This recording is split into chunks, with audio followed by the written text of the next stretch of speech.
नमस्कार दोस्तों, स्वागत है आपका हमारे यूट्यूब चैनल पर। आज हम बात करने जा रहे हैं ब्रेस्ट कैंसर के बारे में और हमारे साथ हैं हमारे गेस्ट डॉक्टर राहुल संधू, जो कि सर्जिकल ऑन्कोलॉजिस्ट हैं। तो आज हम डॉक्टर साहब से बात करेंगे। डॉक्टर साहब, सबसे पहला सवाल, ब्रेस्ट कैंसर क्या है और ब्रेस्ट कैंसर के कारण क्या हो सकते हैं? ब्रेस्ट कैंसर एक कॉमन कैंसर है जो महिलाओं में पाया जाता है। ये ब्रेस्ट के एपिथेलियल और लोब्युलर सेल्स को जो जल्दी डिवाइड करना शुरू कर देते हैं और ट्यूमर की फॉर्म में बदल जाते हैं। इसके कुछ मॉडिफाइबल और नॉन मॉडिफाइबल रिस्क फैक्टर्स होते हैं। मॉडिफाइबल रिस्क फैक्टर जैसे कि ओरल कॉन्ट्रासेप्टिव पिल, हार्मोनल थेरेपी पे अगर कोई पेशेंट है, या फिर अल्कोहल कंजम्पशन और smoking. Non modifiable risk factor हैं जैसे कि जल्दी महामारी आना या फिर बहुत ही लेट मीनोपॉज आना। डॉक्टर साहब, ब्रेस्ट कैंसर को सिम्टम्स क्या है जो हम खुद भी आइडेंटिफाई कर सकें? ऐसे क्या सिम्टम्स हैं जिससे हम जो हमें पता चल सके कि अब हमें डॉक्टर के पास जाना चाहिए? ये ज़रूरी नहीं है कि इसके जल्दी सिम्टम आते हैं। इसकी रेगुलर स्क्रीनिंग चाहिए। अगर महिलाएं 40 के आसपास हैं तो उन्हें हर साल मैमोग्राम करवाना चाहिए।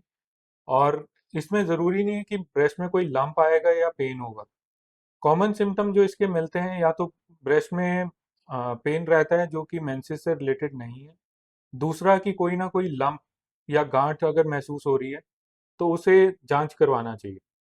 तीसरा, कोई ना कोई अगर अल्सर बन जाए जो घाव भर नहीं रहा है, तो ये एक रिस्क फैक्टर है या एक सिम्टम है जिसमें हम ब्रेस्ट कैंसर का डाउट करते हैं। डॉक्टर साहब, हमने मेमोग्राफी के बारे में सुना है, तो मेमोग्राफी बेसिकली है क्या और ये कैसे काम करती है? मैमोग्राफी एक टेस्ट है जिसमें हम लो डोज एक्सरे यूज करते हैं, ताकि हम ब्रेस्ट में कोई भी लंप या गांठ लग रहा है तो उसे डिटेक्ट कर सकें।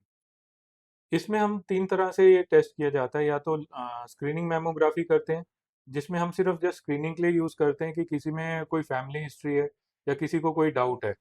दूसरा है डायग्नोस्टिक मैमोग्राफी, जिसमें हम गांठ है तो उसके करेक्टर को देखने के लिए कि कैसा है, उसके आसपास का टिश्यू कैसा है, वहाँ कोई और गांठ तो नहीं है, उसको चेक करने के लिए डायग्नोस्टिक मैमोग्राफी करते हैं। आजकल एक लेटेस्ट भी आ गई है, डिजिटल ब्रेस्ट टोमोसिंथेसिस, जिससे हम 3D मैमोग्राफी भी बोलते हैं। ये मल्टीपल एंगल से ब्रेस्ट के एक्सरेज लेती है, ताकि कोई भी गांठ मिस ना हो जाए, क्योंकि कुछ एक ब्रेस्ट डेंस होती हैं तो कोई छोटी छोटी गांठ मिस हो जाती थी। इसके कोई खास साइड इफेक्ट नहीं है, क्योंकि इसमें हम लो डोज रेडिएशन का यूज़ करते हैं। और एक मिथ था कि इससे रेडिएशन से भी कैंसर हो सकता है, तो नहीं, इसमें इतना कम रेडिएशन होता है कि इससे कैंसर नहीं होता। और अगर आप बेनिफिट देखें तो कम डोज में आप ब्रेस्ट के जो अर्ली कैंसर हैं उसे डिटेक्ट कर सकते हैं। डॉक्टर साहब, क्या ये मेमोग्राफी पेनफुल होता है? कैसे? मैमोग्राफी थोड़ा पेनफुल हो सकता है, क्योंकि इसमें ब्रेस्ट को जब टेस्ट करते हैं तो कंप्रेशन दिया जाता है, ताकि अंदर कोई गांठ है तो उसको हम डिटेक्ट कर सकें। हाँ, थोड़ा बहुत डिस्कम्फर्ट इसमें रहता है, बट उतना पेनफुल नहीं होता है जैसे कोई सुई लगना, वैसा नहीं होता। बहुत बहुत धन्यवाद डॉक्टर साहब हमें ये जानकारी देने के लिए।